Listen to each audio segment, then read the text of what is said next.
Just a short distance away from the bustle of Lisbon, you can escape to the retreats of the royal and noble families from the past and present. Sintra, with its mystical-like quality, seems almost like a setting for a fairy tale, while the nearby resort town of sunny Cascais offers a combination of beautiful beaches, luxury, and old-world charm. Come along with us as we explore this unique and breathtaking slice of paradise in Portugal.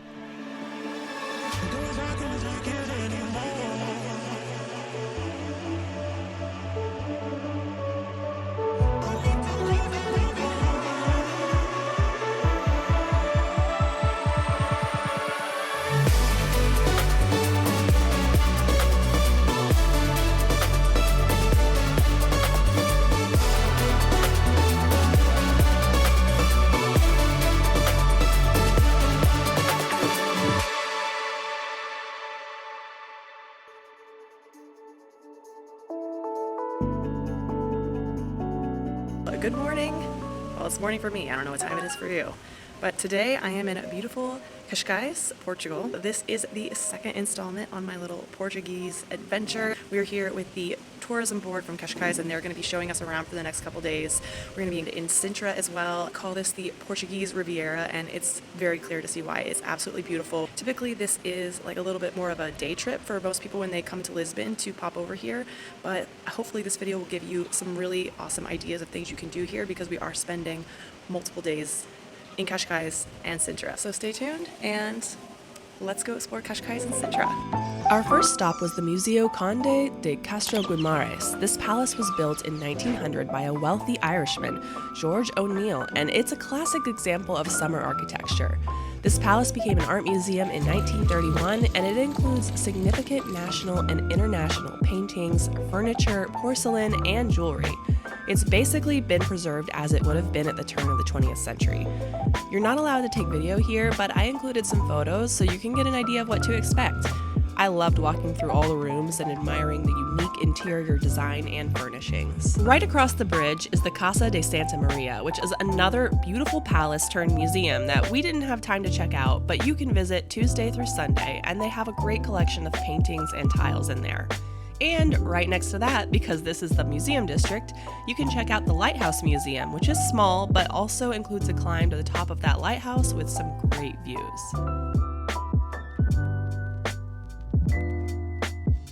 We had a bit of an early morning coming from Lisbon, and I didn't get any coffee, so we're gonna pop into this coffee shop really quick. I need my caffeine fix, and it's really cool because it's also a radio station, and the DJ is just about to start his set. So let's pop in, get some coffee, so I can get revived for the rest of this day. Shout out to our tour guide this morning, Andre, of Shortcuts Tourism Portugal. He recommended this spot to us, and we would have not known about it otherwise. If you're looking for a great, customized, private, and authentic tour of Portugal, to see Portugal through the eyes of a local, highly recommend checking out Shortcuts Tourism. I'll put their information down in the description box.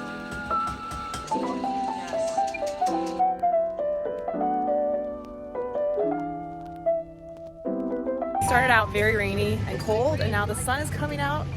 It's gonna be a beautiful day. Thank God, because I did not pack my umbrella. Cascais is a traditional and charming fishing town which has been favored by the Portuguese nobility as a summer retreat. Even though it has become more of a resort town, it definitely retains that old charm.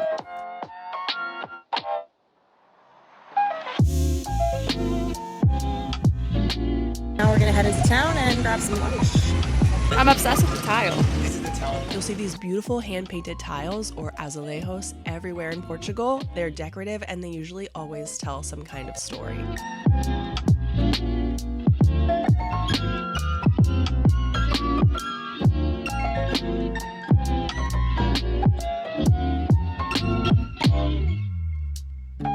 After taking a little time to wander around the old town of Cascais, we went to Taverna Clandestina, which is a super popular tapas spot here in Cascais. The food was delicious. It was like a mix of Portuguese and Mediterranean fare, and the vibes were really fun. If you're coming here for dinner, make sure you book it in advance. If you're visiting Cascais, you definitely have to try a scoop or two of gelato from Santini, which is said to be the best ice cream in Portugal. They have shops all over the country now, but this is the original. There's usually a line out the door for this shop, but we got lucky and we walked right in.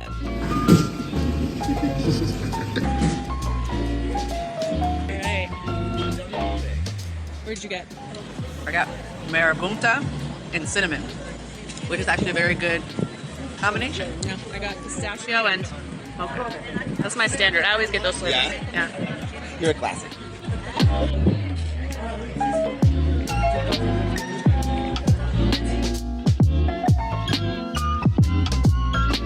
Just finished the most delicious lunch. Going to head over to our hotel for the next couple nights and get a tour of that. So I'm super excited to check it out. So glad the weather has really turned around today. It's actually really turning out to be a beautiful day.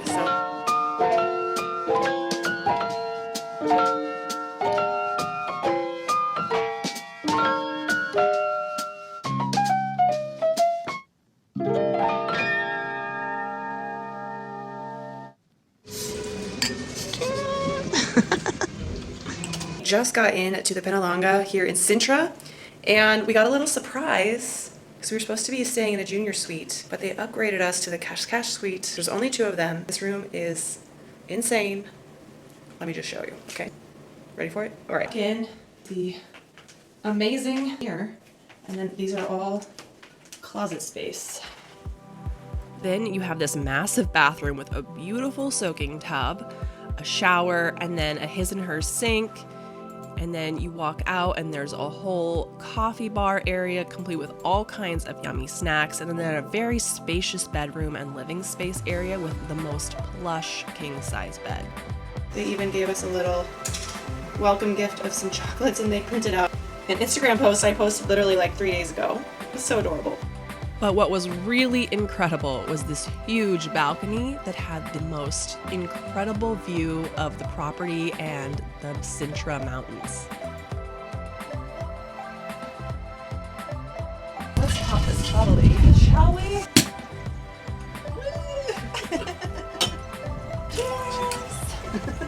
After getting settled, we got to go on a little tour of everything this beautiful 5-star resort has to offer. They have an incredible infinity pool, as well as a very well-equipped gym in case you want to get a workout in on your vacation.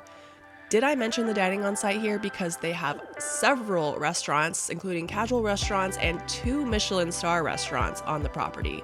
Midori is one of them. It's a very exclusive Japanese restaurant. Out on the grounds, you'll find beautiful gardens and a whole play area for the kids, complete with a mini golf course. Of course, Penalonga also has top-notch golfing with its championship 18-hole course at Atlantico. And there's all kinds of amazing hikes and walks you can do around the grounds. But one thing that I loved exploring was the 14th century monastery, which is on the property. It's beautifully preserved, and it's a popular venue for weddings. I mean, can you imagine having your wedding here? It definitely got me thinking about a 10-year vow renewal for sure.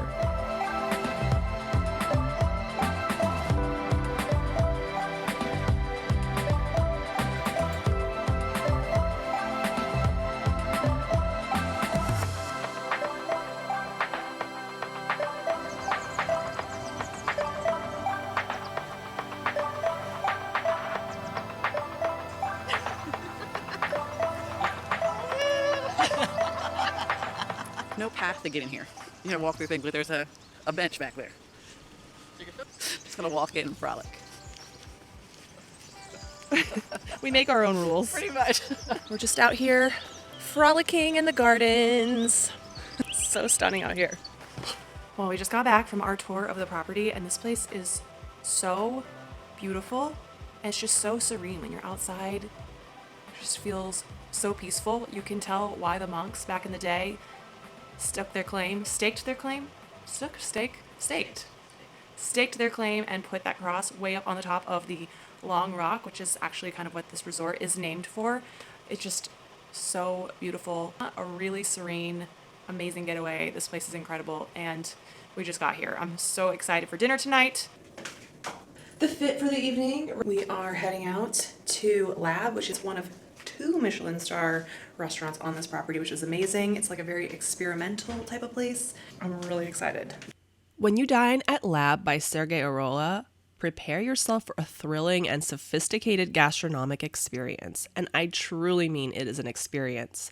Before dinner is served, you'll take an immersive and interactive journey around Portugal, exploring all the different flavors of the different regions. As you can see, in the south of Portugal, it's very common to find fossils there. So I created this concept. The wrong way. That's really cool. We are heading to the north of the country. The original city of the chef is from Barcelona. Barcelona, there's a very traditional tapa that's called the bomba barceloneta. And this, the literal translation is Barcelona bomb. And this is just the pre-dinner experience. Lab has over 550 wines from across the world, and you can choose from 3 different tasting menus that are refreshed seasonally to use only the freshest ingredients. We were treated to their 3rd menu, which is called From Outside the Mountain, with the wine pairing, and it was such an amazing meal full of all kinds of incredible flavors. Each dish was a whole new experience.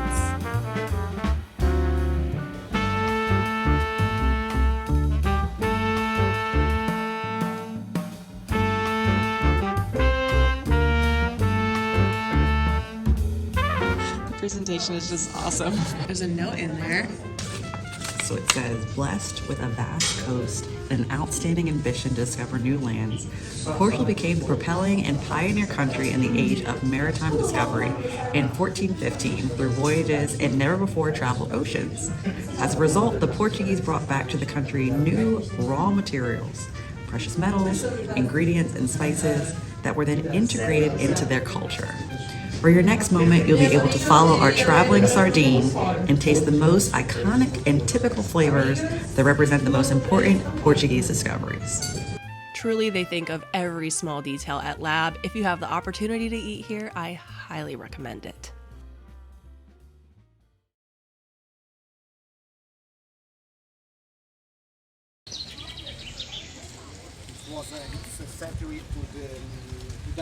Day 2 in Sintra today. We are going to check out one of the palaces. We're here at Regalera Palace, and later we're going to do a little walking tour of downtown Sintra. Right now we're in kind of a long line because this is one of the only palaces that is open today because there's a palace strike of some sort. So Pena Palace, some of the other palaces apparently are on strike today. So everybody has the idea to come here. Hopefully we get in kind of fast, but it's absolutely so gorgeous and magical in Sintra, and I cannot wait to walk around and explore some more.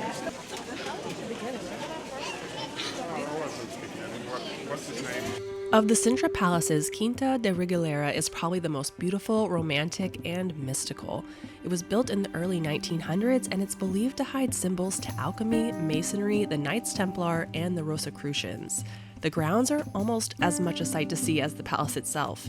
You'll find beautifully ornate gardens, fountains, grottos, statues, caves, and ponds that are connected both above ground via lovely paths and a series of underground tunnels, which there is one that you definitely have to see while you're here. This inverted tower might look like a well, but it is not made for collecting water. It was made as a Knights Templar initiation ritual. Be careful, you might get a little vertigo if you look down. This is pretty crazy. So what did this initiation entail? Well, supposedly the candidate would arrive at the top of this staircase blindfolded, but would have no knowledge of where he was. He would descend the staircase still blindfolded, clutching a sword to his chest until he reached the bottom, where he would have to pick his path through this labyrinth of underground caves. We can assume these cute lights weren't there back then to help. If all went well, he would pass through to the Grotto of the East and come out the other side, crossing the stepping stones at the Lake of the Waterfall, symbolizing Christ walking on water. The initiation represented an overcoming of the darkness to reach the light, a symbolic rebirth, if you will.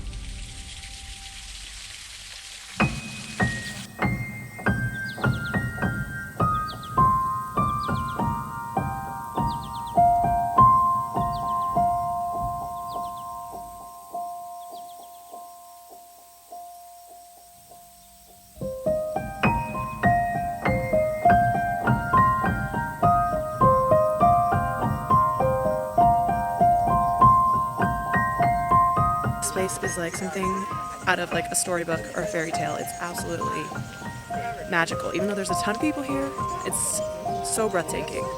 We're about to get to the palace. I'm so excited.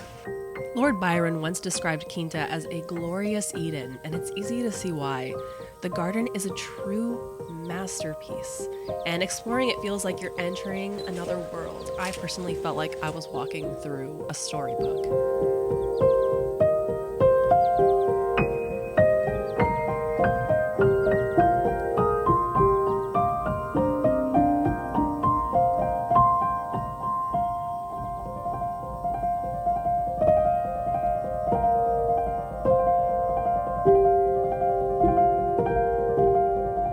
Hopefully when you visit, there won't be a strike and the other palaces will be open. You'll definitely want to check out the Moorish Castle, which is the only castle in the area. Built on top of the hill overlooking Sintra, this once mighty castle defended the entire region. Across the way from the Moorish castle was the palace that I was most excited to see, Penna Palace. This vibrantly colored palace is a UNESCO World Heritage Site and one of the 7 wonders of Portugal. It's also a national monument and constitutes one of the major expressions of 19th century Romanticism in the world. On a clear day, you can actually see this palace all the way from Lisbon. There's also the Montserrat Palace, which draws from Arabic architecture styles surrounded by a classical English garden. I highly recommend checking out the description box below, where I've linked a couple different tour options that allow you to see multiple Sintra palaces in one day via a guided tour, so you can be sure to fit in everything that you want to see. Next, we headed into the historic center of Sintra to grab lunch and explore. One thing to note about Sintra is the weather here can often be chilly, foggy, and rainy like it was today due to Sintra's microclimate, so prepare yourself for that likelihood before you visit. It definitely adds to the otherworldly quality here.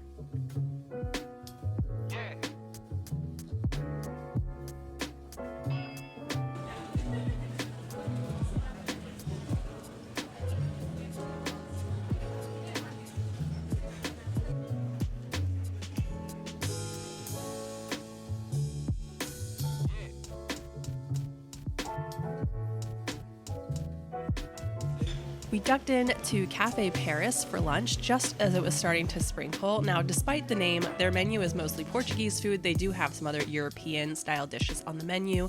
They have really great sangria, highly recommend. And I can imagine on a nice day when you can sit outside, it's a great view of the square as well, and it's conveniently located right in the middle of town. I'm gonna make a mad dash for this pastry shop. You ready? All right, here we go.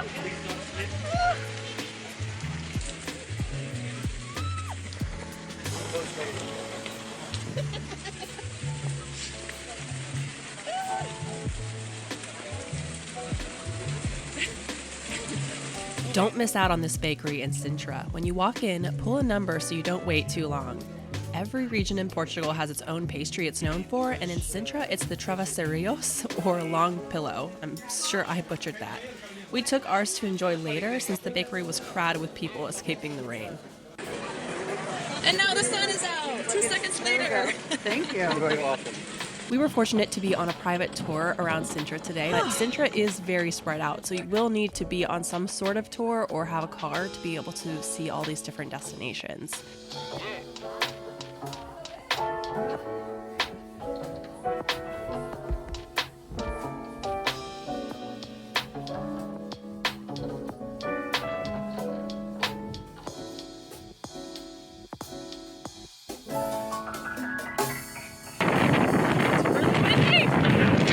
The weather here was very sunny, but also extremely windy. I was just trying not to get blown off the side of this cliff. The views here, though, are just so dramatic. The coastline is just gorgeous. This woman, I was very afraid for. She was really trying to get the shot, but definitely don't do that. Do not compromise your safety when you're out here because the winds can be pretty stiff. The coastline here definitely reminded me of Northern California when we did our drive through Big Sur. It's just absolutely breathtaking.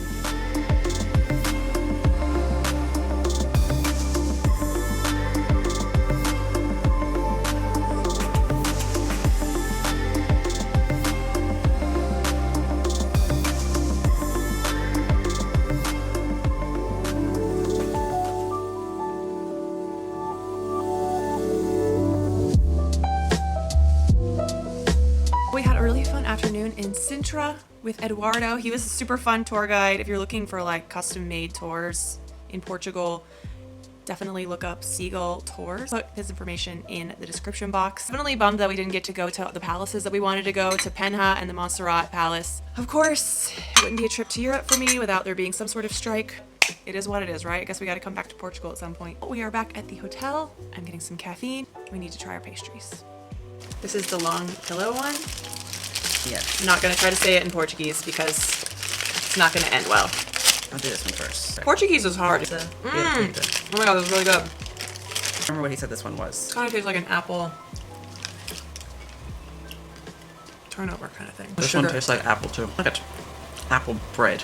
Hopefully all those uphills and stairs today helped with this. All the walking. We didn't do a lot of walking today. My watch says 6,365 steps. Compared to our 14,000, 17,000 other days. So no, today was a light day. This one was really good. The long pillow will be good to eat before we go to our cocktail class. Oh, this is interesting, yeah. It's like bread inside of a pastry. Yeah. You get it on you. Of course. This is flaky. You have it on YouTube. I know. Don't act like it's just me. Sugar high! So we're here at the bar at Arola, I believe is how you say it, and we're gonna have a little mixology class, learn how to make some drinks. I'm a former bartender, so let's see if I remember how to do any of this. It's gonna be filming in the whole time. Yeah. That's gotta get. No pressure. Exactly, like big camera right in front of you, no pressure, just act natural. Easy. Don't say anything. So, really easy, mixing glass, beautiful, that's new. So this is what we use when we need to shake cocktail, okay? We start our old fashioned. Old fashioned start with sugar cube. Okay?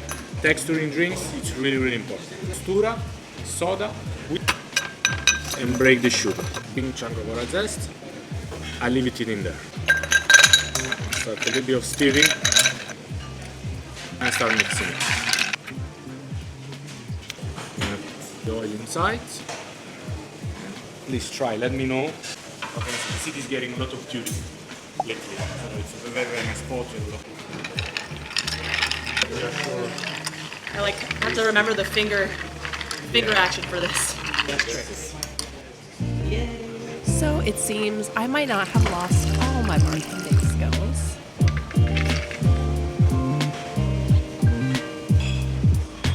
Madame. We even learned how you can add a smoky flavor to your cocktails at home easily with just a few tools. I already have this close jar, so now I just need the smoker. Even if you don't have any prior bartending skills to work with here, you will learn all the different tricks of the trade and different techniques for creating awesome classic cocktails at home so that when you get back, you can recreate some of the delicious drinks you've tried here and maybe even be able to create a few original ones of your own. We've been learning how to make so many drinks, and we have so many drinks.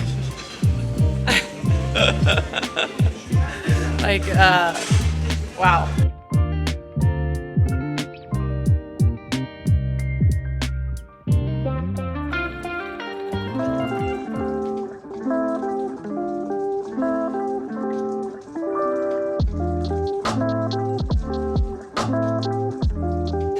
Nice to meet you.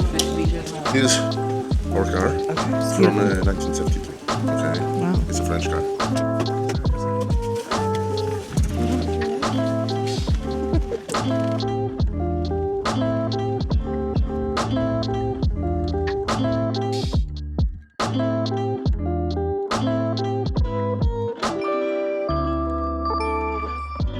Well, good morning. It is our third and last day here in the Cascais. I'm saying it right. By the end of this trip, I told you guys I would. And Sintra area. We are on a classic car tour this morning, so we got picked up at our hotel in this beautiful coupe from the 1970s. Every place that we've driven past, people have just been turning their heads. It's a gorgeous car. So you can take a classic car tour here in the Sintra area, and they take you around to some of the sites. We're starting the day again. Where we went yesterday, our tour guide, this was originally on our tour today, and it wasn't on our tour yesterday, but because so many of the palaces in Sintra were closed, he decided to bring us here. It's just an extra thing to do. So we're checking out the westernmost point in continental Europe again. Today, it's not nearly as windy as yesterday, and it's definitely a lot less crowded because it was raining so much this morning in Sintra, so I think the rain over there probably steered people away from wanting to come out here. But as soon as we got near the coast, the sun started to come out, and it's actually really nice here today. So great to get to see this gorgeous view twice, and we're going to move on to our next stop here on our tour. We're going to go check out some of the beaches, and hopefully along the coastline, the trend of the sun being out-ish and there not being rain continues. Cross your fingers for us.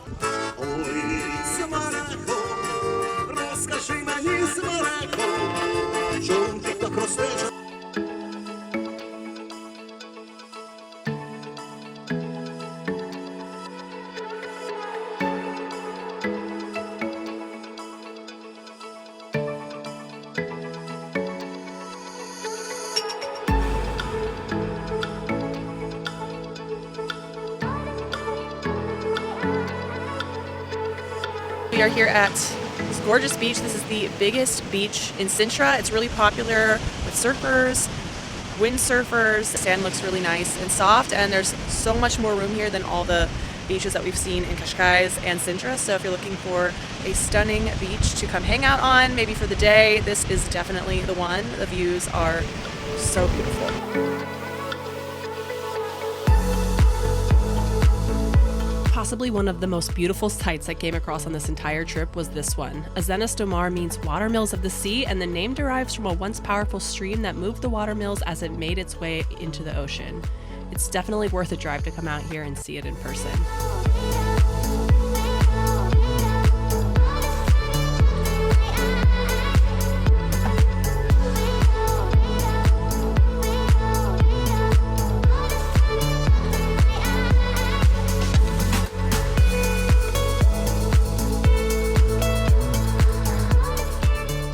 I have to show you this gorgeous car we got to ride around in.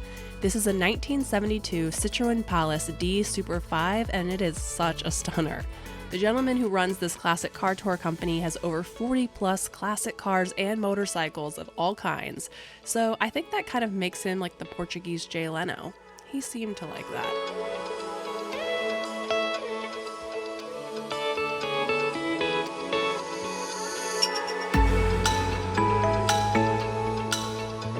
Come to here and up. Yes. Okay. Yep, that was it. Don't throw it. Okay. It's the first time. This is why I'm not doing this. The top. So maybe it's better. We're moving, and it hasn't stalled out. Relax. Yeah. Okay. And then leave now. I didn't break the cart, did I? Yes. You want to try? No. No. You don't want me to try. You did good. It was an experience. I tried to drive my friend's Jeep one time, stick shift, and that didn't go well, so I'm sure this will go terribly. And my dad's is usually in the middle, so I was like, wait, there's too many things. And he only has two. So many pedals down here now.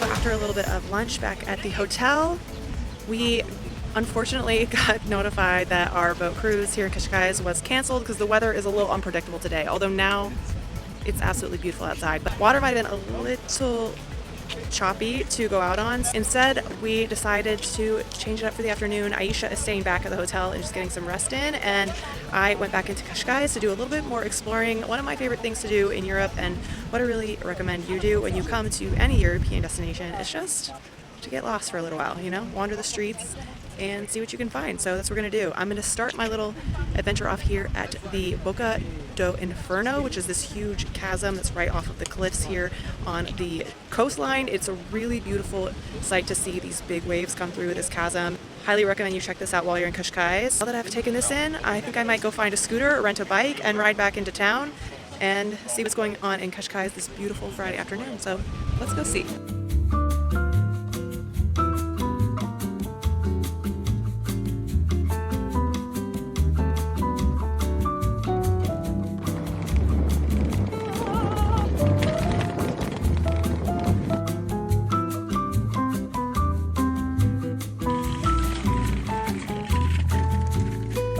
While Cascais is understandably known for its beaches, it actually has a really incredible art scene. This old fortress got turned into an arts district where you can go in and they have all different sort of art galleries and modern art installations. They even have a couple cafes in here. This is definitely worth checking out, if only to get to go inside of the old fortress and see how they've sort of transformed it into a really cool modern space to really showcase the art.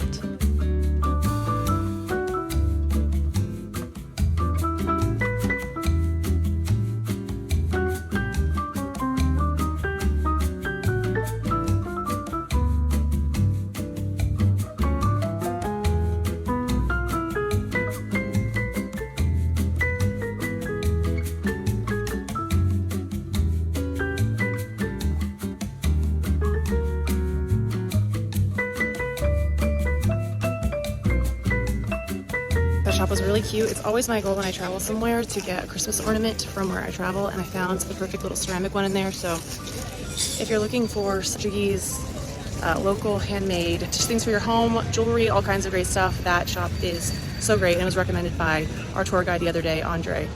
Mission accomplished. I have my Christmas ornament now. There's actually quite a bit of great shopping in Cascais. There's a little fashion boutique I stumbled into called White and Voodoo, which had just some really fun, eclectic fashion pieces in there. I wanted those shoes so bad, but they also had really cute homewares and all kinds of fun things.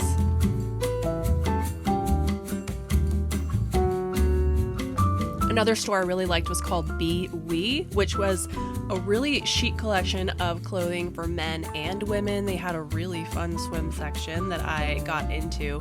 And they also had some really pretty housewares and dishes that you could also purchase. There was so much stuff in that store that I wanted to grab.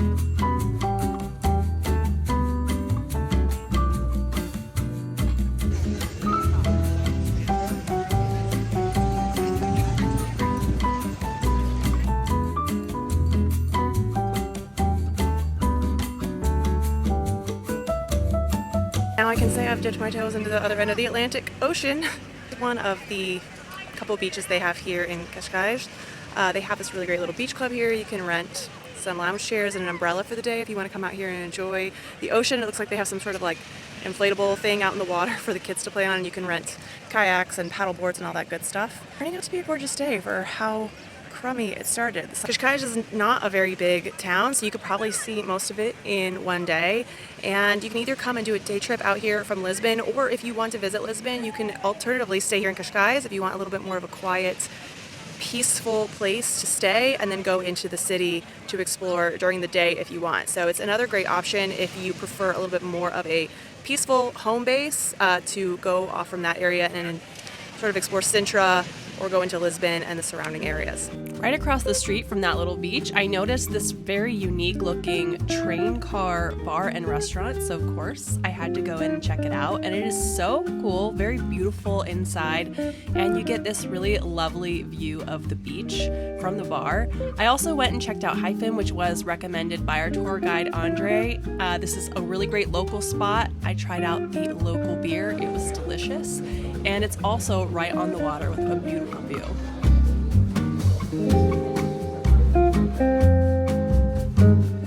For dinner, we headed back to the coast to Fortaleza do Guincho, a restaurant located in this luxury hotel created out of an old fort.